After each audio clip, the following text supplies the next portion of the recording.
बच्चों, स्वागत है आपके अपने इंस्टीट्यूट ड्रीम लाइट इंस्टीट्यूट में। तो आज इस वीडियो के अंदर हम पॉलिनोमियल के इंट्रोडक्शन को डिस्कस करने वाले हैं। ठीक है, इस चैप्टर की हमारी जो वीडियोस हैं आ गया वो चैनल पर ऑलरेडी अवेलेबल है बच्चों। लेकिन यहाँ पर इंट्रोडक्शन एक बच्चे ने कहा था हमसे कमेंट में सेक्शन में कि इंट्रोडक्शन की वीडियो बनाइए सर, हमें इंट्रोडक्शन नहीं पता इसके बारे में। तो ये वीडियो जो होने वाली है वो इंट्रोडक्शन होने वाली है। ठीक है, तो अगर आपको सबसे पहले पॉलिनोमियल को जानना है तो उससे पहले हमें कुछ टर्म्स को जानना होगा, जिसमें कि पहला जो है हमारे पास वो है वेरिएबल। ठीक है, तो मैथ्स के अंदर जो A to Z तक, ठीक है, छोटी एबीसीडी जो होते हैं, स्मॉल अल्फाबेट्स होते हैं, उनको मैथ्स में, ठीक है, वेरिएबल कहा जाता है। ठीक है बच्चों, दूसरा टर्म हमें जो जानना होगा वो हमारे पास होगा कांस्टेंट टर्म। क्या बच्चों? Constant term. अब कांस्टेंट क्या होता है? ठीक है, एनी नंबर, कोई भी नंबर हो हमारे पास, समझ में आ गया? ठीक है, चाहे वो डेसिमल में हो, ठीक है, चाहे वो अपॉन में हो, फ्रैक्शन में हो, ठीक है, चाहे वो डेसिमल में हो, चाहे वो माइनस में हो, चाहे वो हमारे पास, ठीक है, पॉजिटिव नंबर हो, इन सभी को हम कांस्टेंट कहते हैं। और उसके बाद हमारे पास तीसरा जो टर्म है हमारे पास, ठीक है, उसको हम क्या कहते हैं बच्चों? ठीक है, यहाँ पर, ठीक है, कोफिशिएंट। अब ये कोफिशिएंट क्या होता है तो देख सकते हैं बच्चों हमारे पास यहाँ पर, ठीक है, जैसे अगर मैं कहूँ आपसे कि x का कोफिशिएंट क्या है, तो यहाँ पर x के साथ 2 है, तो ये हमारा क्या है? कोफिशिएंट ऑफ x है। ये हमारे पास बच्चों क्या है? ठीक है, कोफिशिएंट ऑफ x हमारे पास क्या है? इज 2 है। इसी प्रकार से मान लीजिए, ठीक है, 2y² है। अगर मैं पूछूं यहाँ पर, ठीक है, कोफिशिएंट ऑफ हमारे पास, ठीक है, कोफिशिएंट ऑफ y² क्या है? इज 2 है बच्चों। ठीक है, तो हमारे पास थर्ड टर्म था कोफिशिएंट, और उसके बाद हमारे पास, ठीक है, फोर्थ टर्म जो होता है हमारे पास वो होता है हमारे पास बच्चों, ठीक है, पावर। अब जो पावर होती है वो हमारे पास किसकी होती है बच्चों? ठीक है, वेरिएबल की होती है। किसकी होती है बच्चों? ठीक है, वेरिएबल की होती है। आप देख सकते हैं वेरिएबल जो भी होगा उसकी पावर होगी। जैसे मान लीजिए आपको यहाँ पर, ठीक है, 2y² है, ठीक है, जस्ट लाइक 10x² है, जस्ट लाइक 11x की क्यूब है, जस्ट लाइक हमारे पास 12y की क्यूब है। तो ये सभी हमारी क्या है बच्चों? ये हमारी पावर्स है। ठीक है, अब आप ये सोचेंगे कि पॉलिनोमियल की जगह पर आप इन टर्मों को, ठीक है सर, क्यों समझा रहे हैं? ठीक है बच्चों, तो ध्यान दीजिएगा, जब ये टर्म्स आपस में इंक्लूड होते हैं, समझ में आ गया? जब ये हमारे पास constant, variable, coefficient and power जब ये इंक्लूड होते हैं, आगे समझ में, ठीक है, तो उसी हमारे पास, ठीक है, इन्हीं के मिक्सअप को, ठीक है, इन्हीं के इंक्लूडेशन को हम क्या कहते हैं? ठीक है, पॉलिनोमियल कहते हैं। क्या कहते हैं बच्चों? पॉलिनोमियल कहते हैं। फॉर एग्जाम्पल अगर मान लीजिए जैसे कि हमारे पास यहाँ पर है 2x प्लस में 7, बच्चों ये एक पॉलिनोमियल है, बिकॉज यहाँ पर आप देख सकते हैं x का कोफिशिएंट 2 है, ठीक है, और यहाँ पर वेरिएबल क्या है? x है, और यहाँ पे कांस्टेंट टर्म क्या हमारे पास यहाँ पर, ठीक है, 7 है, और वेरिएबल हमारे पास क्या है बच्चों? इधर, ठीक है, आप देख सकते हैं x है, और जो हमारा कोफिशिएंट है वो बच्चों हमारे पास क्या है? ठीक है, हमारे पास जो कोफिशिएंट है वो बच्चों कितना हमारे पास? ठीक है, 2 है। तो आप देख सकते हैं ये सारी चीजें यहाँ पर क्या है? अवेलेबल है। इट मींस, ठीक है, ये हमारा एक क्या है? ठीक है, पॉलिनोमियल है। हम यहाँ पे एक सिंगल वर्ड दे देंगे, ठीक है, जिसको हम कहेंगे पॉलिनोमियल। ठीक है बच्चों, तो आप जहां कहीं भी अगर इनमें से आप एक टर्म को भी देख लें तो हमारे पास वो क्या होता है?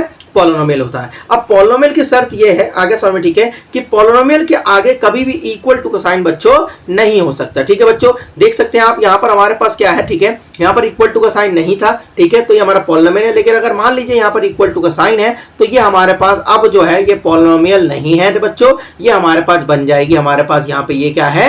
हमारे पास इक्वेशन है, ये पॉलिनोमियल नहीं है। बिकॉज ऑफ क्यों? क्योंकि यहाँ पर इक्वल टू का बच्चों साइन है, तो इक्वल टू का साइन नहीं होना चाहिए, ये पहली कंडीशन है। ठीक है बच्चों, उसके बाद दूसरी कंडीशन हमारे पास ये है कि जो पावर है पॉलिनोमियल का, ठीक है, यहाँ पर, ठीक, द पावर, और पावर को हम, ठीक है, डिग्री भी कहते हैं। द पावर एंड डिग्री, आगे समझ में, यहाँ पर कैन नॉट बी नेगेटिव। जो पॉलिनोमियल की पावर होती है या डिग्री होती है वो नेगेटिव में नहीं हो सकती। ठीक है बच्चों, ठीक है, फ्रैक्शन में नहीं हो सकती। ठीक है बच्चों, और उसके बाद हमारे पास यहाँ पर डेसिमल में नहीं हो सकती, और बच्चों अंडर रूट में भी नहीं हो सकती। ठीक है, अगर आप इन चीजों को, ठीक है, इनको देखें, आगे समझ में, ठीक है, कि अगर आपको ये दिखाई देता है कि पावर जो है वो नेगेटिव में है, फ्रैक्शन में है, डेसिमल में या रूट में है, ठीक है, तो वो हमारा पॉलिनोमियल नहीं हो सकता बच्चों। ठीक है बच्चों, अब यहाँ पर हमारे पास, ठीक है, टाइप्स ऑफ जो पॉलिनोमियल हमारे पास, ठीक है, टाइप्स ऑफ जो हमारे पास पॉलिनोमियल है, आपने क्लास 9th में पढ़ा होगा, चैप्टर नंबर 2 भी हमारा पॉलिनोमियल था। अब पॉलिनोमियल को जो टाइप्स है वो 2 टाइप्स से हमारे पास। यहाँ पर पहला जो पॉलिनोमियल को क्लासिफाई करा गया बेस्ड ऑन दी, ठीक है, टर्म के अकॉर्डिंग। किसके बच्चों?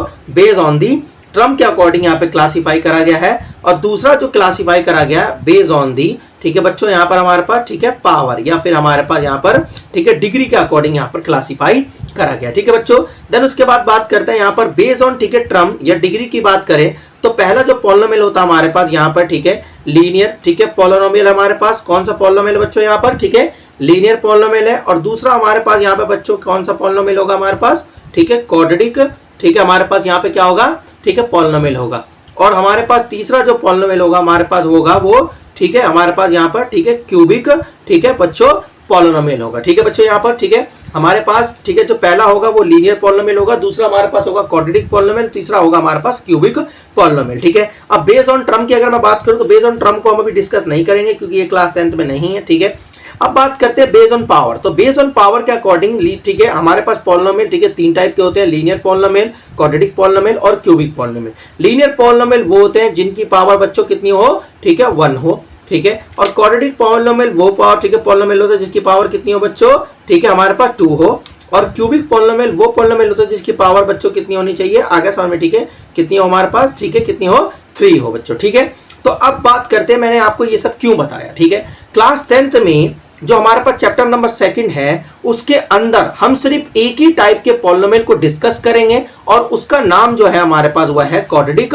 पॉलिनोमियल को। ठीक है, क्लास 10th में हमारे पास, ठीक है 10th क्लास के अंदर, ठीक है यहाँ बच्चों, ठीक है हमारे पास जो 10th क्लास की, ठीक है क्लास 10th में जो 2nd चैप्टर है उसके अंदर हमें ओनली एंड ओनली, ठीक है क्वाड्रेटिक पॉलिनोमियल को ही डिस्कस करना है बच्चों। ठीक है, तो अब ये क्वाड्रेटिक पॉलिनोमियल आपको पता है, क्वाड्रेटिक पॉलिनोमियल हमारे पास, ठीक है क्वाड्रेटिक पॉलिनोमियल हमारे पास क्या होगा, ठीक है बच्चों, या हमारे पास जो क्वाड्रेटिक पॉलिनोमियल होगा हमारे पास वो क्या होगा, जिसकी हमारे पास पावर कितनी होगी बच्चों, ठीक है या पावर कह लो, ठीक है या कुछ लोग इसको डिग्री कहते हैं, जिसकी कितनी होगी 2 होगी। अब एक बात याद रखना, जिसकी जितनी पावर होती है, मान लीजिए इसकी पावर कितनी है, ठीक है हमारे पास, ठीक है 2 है, तो इसको जीरोस भी कितने होंगे बच्चों 2 होंगे। कुछ लोग इसको जीरोस लिखते हैं, कुछ लोग इसको रूट्स लिखते हैं, कुछ लोग इसको सॉल्यूशंस लिखते हैं। ठीक है बच्चों, ठीक, तो अब यहाँ ध्यान दीजिएगा कि जितनी जिसकी पावर होती है उतने ही उसके जीरोस और सॉल्यूशंस होते हैं। ठीक है बच्चों, ठीक, और या रूट्स होते हैं। कुछ लोग इसको जीरोस पढ़ते हैं, कुछ लोग इसको रूट्स पढ़ते हैं, कुछ लोग इसको सॉल्यूशंस पढ़ते हैं बच्चों। ठीक है, अब यहाँ पर ध्यान दीजिएगा। ठीक है,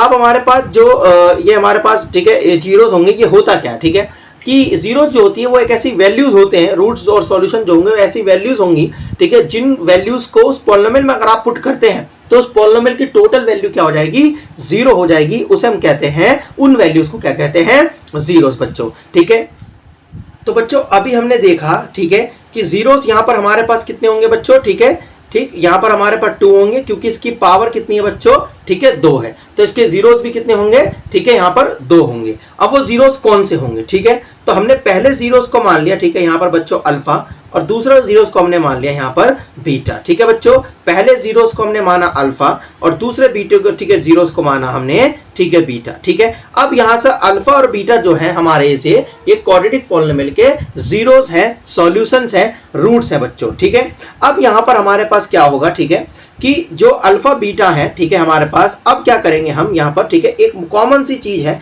ठीक है जो इस चैप्टर के अंदर आपको निकालने के लिए, फाइंड करने के लिए कहेगा, वो है हमारे पास, ठीक है रिलेशन, ठीक है शिप, ठीक है बिटवीन जीरोस एंड, ठीक है कोफिशिएंट, कि कोफिशिएंट और जीरोस के बीच में आपको रिलेशन फाइंड करना होगा। ठीक है बच्चों यहाँ पर, ठीक, अब हमारे पास relationship between zeros and coefficient के बीच में हमें क्या करना होगा, रिलेशन फाइंड करना होगा। ठीक है, तो जब भी आपसे कभी ये वाली लाइन कहे क्वेश्चन के अंदर कि राइट द, ठीक है relationship between zeros and coefficient, तो बच्चों आपको आंख बंद करके 2 चीज निकाल लेनी है। पहली है हमारे पास यहाँ पे, ठीक है सम ऑफ द, ठीक है हमारे पास क्या है बच्चों, ठीक है हमें निकालनी है जीरोस, जो कि हमारे पास, ठीक है यहाँ पर अल्फा प्लस में बीटा होती है, और ये होता है हमारा माइनस का b बाय ए। अभी हम जानेंगे कि माइनस का b बाय ए मैंने आपको क्यों लगाया। ठीक है, और दूसरी चीज आपको, जब ये यहाँ पर relationship between zeros and coefficient बोलेगा निकालने के लिए, तो आपको दूसरी चीज निकालनी है हमारे पास यहाँ पर, ठीक है बच्चों प्रोडक्ट ऑफ दी, हमारे पास यहाँ पर, ठीक है जीरोस, जो कि होता है हमारे पास बच्चों अल्फा इंटू में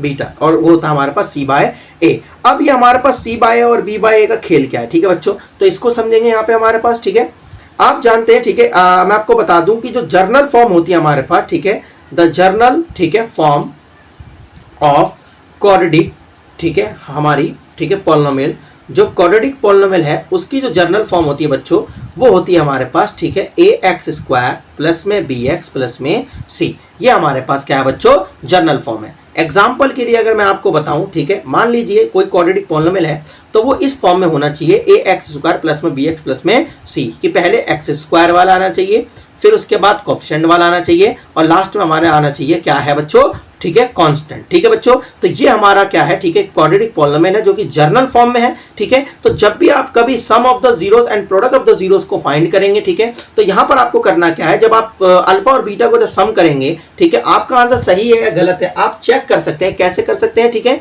यहां पर जो भी क्वाड्रेटिक पॉलिनोमियल होगा, ठीक है, आप वहां पर माइनस का साइन लगाएंगे। ठीक है, और जो भी बी की वैल्यू होगी, जैसे यहाँ लाइक हमारे पास बी की वैल्यू कितनी, हमारे पास 9 है। ठीक है, तो मान लीजिए हमारे पास, ठीक है, माइनस का बी बाय ए है, तो माइनस का साइन एज इट इज लगाएंगे, और बी की वैल्यू हमारी 9 है और ए की वैल्यू हमारे पास कितनी है बच्चों, यहाँ पर एक्स स्क्वायर के साथ ए है और यहाँ पे एक्स स्क्वायर के साथ क्या है 7 है, तो ये हुआ हमारे पास 7। तो हमारा माइनस का 9/7 जो है ये हमारा होना चाहिए किसके बराबर, अल्फा प्लस में बीटा के। इसी प्रकार से हमारे पास अल्फा इंटू में बीटा जो होगा वो माइनस का सॉरी सी बाय ए होगा। ठीक है, तो अगर मान लीजिए आपने अल्फा इंटू में बीटा की वैल्यू फाइंड कर ली, अल्फा और बीटा के आपस में गुणा कर ली है और आपको चेक करना है कि आपका आंसर सही है गलत है, तो आपको क्वाड्रेटिक पॉलिनोमियल पे जाना है और वहां पर आपकी जो सी की वैल्यू होगी, सी यहाँ पर हमारे जैसे कि लाइक हमारे पास 10 है और यहाँ पर जो ए की वैल्यू हमारे पास वो कितनी है 7 है, तो 10/7 अगर हमारा अल्फा इंटू में बीटा, ठीक है, 10/7 आया और सी बाय ए से भी 10/7 आया, तो इसका मतलब है बच्चों हम वहां पर क्या है, ठीक है बच्चों, करेक्ट है। क्या है, करेक्ट है। तो ये दो चीजें हमें क्या करनी है, ठीक है, आगे समझ में, ठीक है, वेरीफाई करने के लिए, ठीक है, आगे समझ में, ठीक है,